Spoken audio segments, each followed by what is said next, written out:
வணக்கம். கும்ப ராசியினர் வழிபட வேண்டிய தெய்வம் மற்றும் ஆலய அமைப்புகள் என்னன்னு பார்க்கும்போது, கும்ப ராசி சனியுடைய ராசி வீடு. ஸோ இந்த ராசியில பிறந்திருக்கக்கூடிய நபர்கள் வழிபட வேண்டிய தெய்வ அமைப்புகள்ல முதன்மையானது பெருமாள் வழிபாடு.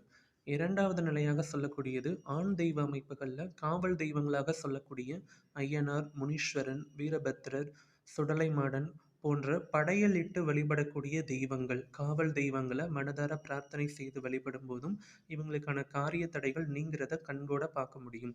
சனிக்கிழமைகள்ல இத செய்றது மிக உத்தமமான செயலாக இருக்கும் அப்படின்னு சொல்லலாம்.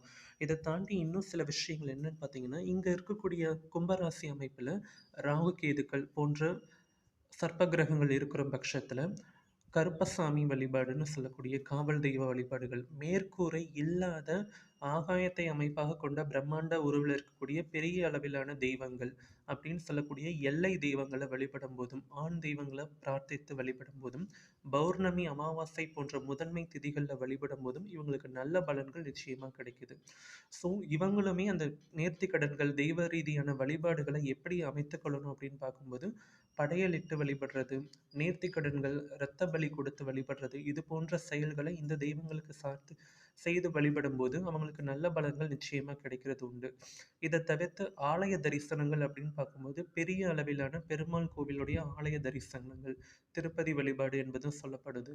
ராமேஸ்வரம் ராமநாத சுவாமி வழிபாடு போன்ற பெரிய ஆலய தெய்வங்கள், பெருமாளுடைய ஆலயங்கள் என்பது தரிசிக்கும்போது இவங்களுக்கு நல்ல விதமான மாற்றங்கள் கிடைக்குது. எந்த கோவில் செல்வதாக இருந்தாலும், இவங்க செய்ய வேண்டிய வழிபாடு அமைப்புகளை சனிக்கிழமை நாட்கள்ல செய்யும்போது இன்னும் நல்ல பலன்கள் கூடுதலாக அவங்களுக்கு அமையுது. ஸோ சனிக்கிழமை வழிபாடு அப்படிங்கிறத மறந்துடாம செய்ய வேண்டியதும் கட்டாயமா இருக்கு. எந்த வழிபாடையுமே தொடர்ச்சியாக கும்பம் செய்ய வேண்டும் என்பது மிக முக்கியமானது. ஏன்னா சந்திரனுடைய ஆதிக்கம் பெற்ற கடகமே இவங்களுக்கு 6வது ராசியாக வரும்போது மனத்தடுமாற்றம், காரிய தடைகள் நிச்சயமாக உண்டு.